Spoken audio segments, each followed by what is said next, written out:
नाज़रीन, कासिम निमी के साथ बहुत बुरा सलूक कर रहा है, यहाँ तक कि उसको अपने घर वालों से मिलने भी नहीं दे रहा। अब तो निमी के लिए जोया को भी बुरा महसूस होता है और वो सबको कहती है कि हम निमी से मिलने के लिए उसके घर साथ चलेंगे, ताकि उनको ये समझा दें कि हमने निमी को अकेला रहने के लिए शादी उससे नहीं की थी, बल्कि हम सब निमी के साथ हैं। और अब कासिम की अकल ठिकाने आएगी। वह निमी पर जितने जुल्म कर रहा है, अब उसे थोड़ी शायद शर्म आ जाए। जबकि दूसरी तरफ ताहिर साहब ने सितारा को अपने जाल में फंसा लिया है।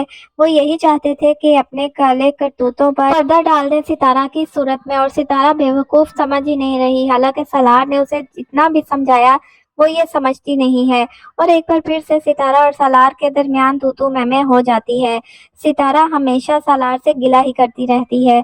सितारा को पूरी दुनिया पर एतबार है, सिर्फ अपने शौहर सलार पर ही नहीं है। हालांकि सलार तो उसे समझाने की कई बार बहुत ज्यादा कोशिश कर चुका है। सितारा छोटी सी बात लेकर बैठ गई है। सलार ने जब उसको मना किया था कि अगर तुम मुझे भुलाती तो मैं कभी भी ना आता, इस वजह से दोनों में लड़ाई हो जाती है। सलार कहता है कि अगर मैं तुम्हें ये ना कहता तो तुम मेरी कोई और गलती निकाल लेती। आखिर तुम क्यों मेरी हर बात में कोई ना कोई गलती निकाल ही लेती हो?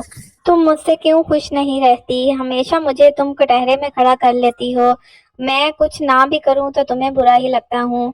सलार सितारा से कहता है कि हम ये घर छोड़कर चले जाएंगे, क्योंकि मेहरीन कोई ना कोई साजिश इन दोनों के खिलाफ करती रहती है और इन दोनों को खुश नहीं रहने देना चाहती। लेकिन सितारा जाने से इनकार कर देती है और सलार को भी लगने लगता है कि शायद सितारा यहाँ की ऐशो इशरत की वजह से ये घर छोड़कर नहीं जा रही।